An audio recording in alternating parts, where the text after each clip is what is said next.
آج ہم بات کریں گے ایک ایسے بحران کی جو پوری دنیا کو ایک نئی عالمی جنگ کے دھانے پر لے آیا ہے۔ دیکھیے، مشرق وسطیٰ میں ایک طرف تو مذاکرات کی میز سجی ہوئی ہے، لیکن دوسری طرف جنگ کے بادل بھی گہرے ہوتے جا رہے ہیں۔ تو سوال یہ ہے کہ کیا سفارتکاری کامیاب ہو پائے گی یا یہ سب طوفان سے پہلے کی خاموشی ہے؟ صورتحال یہ ہے کہ ایک طرف پاکستان میں امن کے لیے بات چیت کی کوششیں ہو رہی ہیں، وہیں دوسری طرف فوجی تیاریاں بھی عروج پر ہیں۔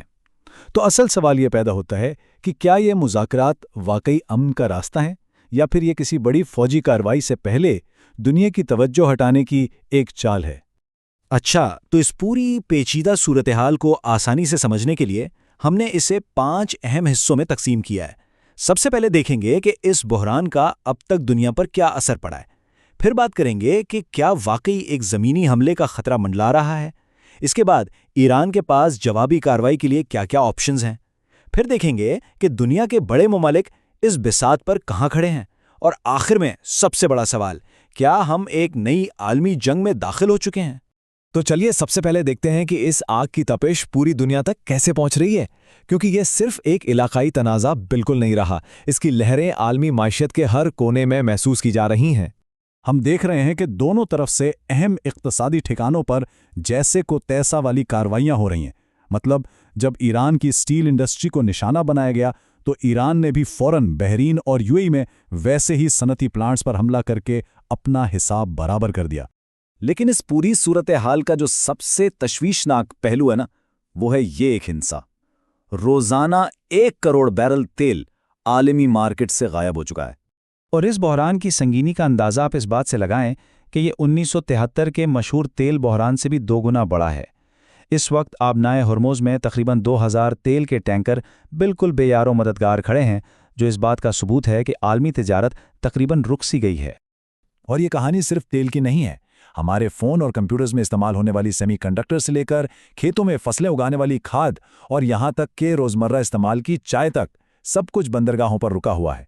اچھا، اقتصادی جنگ تو ہم دیکھ رہے ہیں کہ شروع ہو چکی ہے، لیکن اب سب کی نظریں اس سب سے بڑے اور خطرناک سوال پر ہیں: کیا امریکہ واقعی ایک زمینی حملے کی تیاری کر رہا ہے؟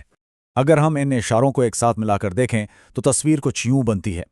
امریکہ کے سب سے بڑے بحری جہاز خلیج کی طرف بڑھ رہے ہیں، اضافی فوجی دستے بھیجے جا رہے ہیں، $200 ارب کی بھاری فنڈنگ مانگی گئی ہے، اور تو اور واشنگٹن پوسٹ جیسے معتبر ادارے بھی اندرونی ذرائع سے زمینی حملے کی منصوبہ بندی کی تصدیق کر رہے ہیں۔ اب ذرا ان اعداد و شمار پر غور کریں۔ ایران جیسے بڑے ملک پر مکمل قبضے کے لیے 1.5 لاکھ سے زیادہ فوجیوں کی ضرورت ہوگی، لیکن امریکہ نے وہاں تعینات کتنے کیے ہیں؟ صرف 7,000۔ یہ بہت بڑا فرق ایک بالکل مختلف حکمت عملی کی طرف اشارہ کرتا ہے، یعنی مکمل قبضہ نہیں بلکہ ایک محدود اور ٹارگیٹڈ حملہ۔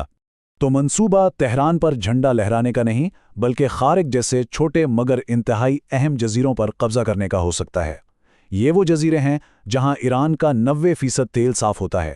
ان پر قبضہ کر کے امریکہ آبنائے ہرمز کو زبردستی کھلوانے کی کوشش کر سکتا ہے۔ لیکن اگر امریکہ نے حملہ کر ہی دیا تو ایران کا جواب کیا ہوگا؟ ان کے پاس ایسے کئی خطرناک آپشنز ہیں جو عالمی تجارت کا گلا گھونٹ سکتے ہیں۔ ایران کی اصل طاقت کو سمجھنے کے لیے ہمیں بحری گزرگاہ یعنی چوک پوائنٹ کے تصور کو سمجھنا ہوگا۔ یہ سمجھے کہ سمندر میں ایک ایسا تنگ راستہ ہے جس کی ٹونٹی ایک ملک کے ہاتھ میں ہو۔ آبنائے ہرمز ایک ایسی ہی ٹونٹی ہے، لیکن ایران کے پاس کھیلنے کے لیے صرف یہی ایک پتہ نہیں ہے۔ ایران کی حکمت عملی صورتحال کو قدم بقدم مزید سنگین بنانے کی ہوگی۔ پہلا قدم مزید تیل کی تنصیبات پر حملے، دوسرا قدم ایک اور اہم بحری گزرگاہ باب المندب کو بند کرنا، اور آخری اور سب سے خطرناک قدم جوہری معاہدے سے نکل کر ایٹم بم بنانے کی کھلی دھمکی دینا۔ لیکن یہ جنگ صرف امریکہ اور ایران کے بیچ نہیں ہے، یہ ایک عالمی شطرنج کی بساط ہے، اور ہر بڑا ملک اپنے مہرے بہت احتیاط سے چل رہا ہے۔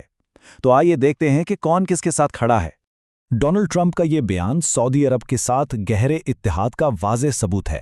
تجزیہ نگاروں کے مطابق سعودی عرب اور دیگر خلیجی ریاستوں کے لیے یہ ایران کو ہمیشہ کے لیے کمزور کرنے کا ایک سنہری موقع ہے، اور وہ اس امریکی مہم کی کھل کر حمایت کر رہے ہیں۔ یہ بساط بہت پیچیدہ ہے۔ ایک طرف سعودی عرب جنگ کے لیے زور دے رہا ہے، دوسری طرف پاکستان بیچ بچاؤ کی کوشش میں ہے، جبکہ خود امریکہ کے اندر سیاستدان 2 حصوں میں بٹے ہوئے ہیں۔ ایک وہ جو جنگ چاہتے ہیں اور دوسرے وہ جو مستقبل کے انتخابات میں یہ کہہ کر فائدہ اٹھانا چاہتے ہیں کہ ہم تو پہلے ہی اس جنگ کے خلاف تھے۔ اور اب ہم آتے ہیں اپنے آخری اور سب سے پریشان کن سوال پر۔ بہت سے ماہرین کا کہنا ہے کہ اب یہ سوال ہی غلط ہے کہ کیا عالمی جنگ شروع ہوگی؟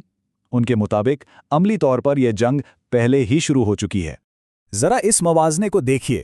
پہلی جنگ عظیم میں تقریباً 10 ممالک براہ راست لڑائی میں شامل تھے، لیکن آج کا یہ معاشی بحران دنیا کے 70 ممالک کو اپنی لپیٹ میں لے چکا ہے۔ جنگ کا میدان اب صرف سرحدیں نہیں رہیں بلکہ پوری عالمی معیشت بن چکی ہے۔ فلپائن میں قومی ایمرجنسی، شری لنکا میں ایندھن کا راشن، مصر میں کرفیو، یہ وہ اقدامات ہیں جو ممالک صرف جنگ کے دوران اٹھاتے ہیں۔ یہ اس بات کا ثبوت ہے کہ دنیا پہلے ہی ایک طرح کے جنگی حالت میں داخل ہو چکی ہے۔ ایسا لگتا ہے کہ ایران نے بھی اب آر یا پار کا فیصلہ کر لیا ہے اور وہ کسی بھی نقصان کے لیے تیار ہے۔ ان کی سوچ کو شاید نیچے کے اس قول سے سمجھا جا سکتا ہے کہ تمام عظیم چیزیں خون میں ڈوبی ہوتی ہیں، یعنی ایران اس خطے کا نیا لیڈر بننے کے لیے کوئی بھی قیمت چکانے کو تیار نظر آتا ہے۔ تو ہم وہیں واپس آ گئے جہاں سے شروع کیا تھا، مذاکرات یا جنگ۔ اگر امریکہ نے زمینی حملے کا قدم اٹھایا تو یہ شاید کسی نئی جنگ کا آغاز نہ ہو بلکہ اس عالمی جنگ کا باقاعدہ اعلان ہو جو معاشی محاذ پر پہلے ہی لڑی جا رہی ہے۔ فیصلہ بھی باقی ہے۔